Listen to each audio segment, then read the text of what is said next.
कुछ दिनों पहले एक यूनिवर्सिटी से एक लड़के का फ़ोन आया जो इंजीनियरिंग में मैकेनिकल इंजीनियरिंग कर रहा है, सेकेंड ईयर में है, और वो मैकेनिकल इंजीनियरिंग करके वो बस का कारोबार करना चाहता है, क्योंकि उसका कहना है कि उसके वालिद साहब का गैरेज है, छोटा मोटा ही गैरेज है, इनकम टैक्स अभी नहीं देते हैं, ITR फॉर्म भी नहीं फिलअप करते हैं, और लेकिन इसने बचपन से देखा अपने वालिद साहब को गैरेज चलाते हुए, और उसी से उनका घर चलता है। ज़ाहिर है कि कमज़ोरी से ही घर चलता है, गरीबी में ही घर चलता है, लेकिन बच्चे की नज़रों ने वही देखा है बचपन से, इसलिए उसको शौक़ है कि वो बस सर्विस स्टार्ट करेगा।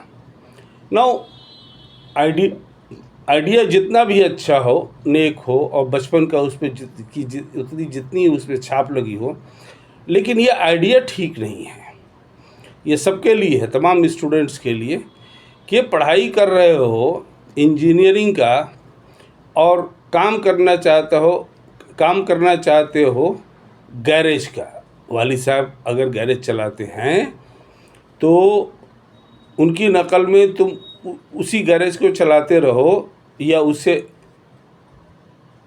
दूसरे उसी गैरेज को चलाओ, और वही ख्वाब लेकर चलो कि मैं गैरेज चलाऊंगा और गैरेज से रिलेटेड बस ट्रांसपोर्ट का काम करूंगा।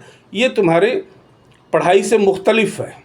पढ़ाई तुम्हारी इंजीनियरिंग की है, इसलिए इसमें रास्ता क्या होना चाहिए सही हम लोगों के स्टूडेंट्स के लिए, बच्चों के लिए, नौजवानों के लिए, कि जो हुनर तुम सीख रहे हो उस हुनर में एकता बनते जाओ, उस हुनर को मुकम्मल सीखो। बीटेक करो, एमटेक करो, देश में करो, विदेश में करो। आजकल तो एमटेक करने के लिए बाहर के यूरोप के देशों में बड़ी अच्छी अपॉर्चुनिटीज़ आ रही हैं। फ्री में एमटेक हो रहा है। जर्मनी में फॉर एग्ज़ाम्पल फ्री में एमटेक होता है और लाखों रुपया साल में कमाते हैं।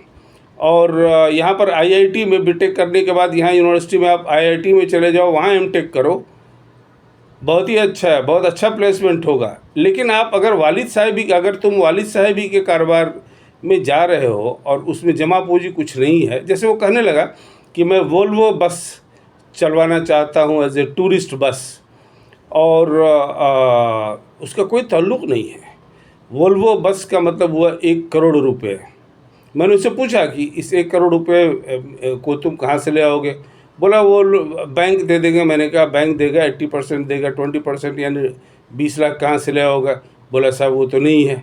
मैंने कहा और तुम्हारे पास जमा पूंजी क्या है? बोला नहीं, घर में तो पैसा नहीं है कुछ, और खेत ज़मीन भी नहीं है, मकान भी नहीं है, तो हमको तो बैंक दे देगा यही उम्मीद करते हैं। मैंने कहा कि तुम्हारी उम्मीद सही नहीं है, बैंक नहीं देगा। बैंक को तो अपना इंटरेस्ट प्रोटेक्ट करना होता है, उसको अपना इन्वेस्टमेंट प्रोटेक्ट करना होता है, तो बैंक तुमको नहीं देगा। इसलिए तुम तमाम स्टूडेंट्स के लिए ये मशवरा है कि जिस पेशे को तुम सीख रहे हो उससे मत हटो, उसके माहिर बनो, कमाओ वहाँ 10 साल बैठ करके, खूब कमाओ। उसके बाद हॉबी जो तुम्हारी हो, या जो तुम बचपन से जिसका शौक़ रखे हो, तुम्हारे वालिदैन ने तुम्हारे अंदर वो शौक़ इसलिए पैदा किया है क्योंकि तुमने देखा उनको वही काम करते हुए, 10 साल के बाद करो, या कमाना शुरू करो, अच्छा कमाओ और वालिद को ही उनके उस कारोबार में आगे बढ़ाओ। ये मशवरा तमाम स्टूडेंट्स के लिए है जो पढ़ाई कुछ कर रहे हैं और ज़िंदगी में करना कुछ चाहते हैं, उसमें उनका नुकसान है।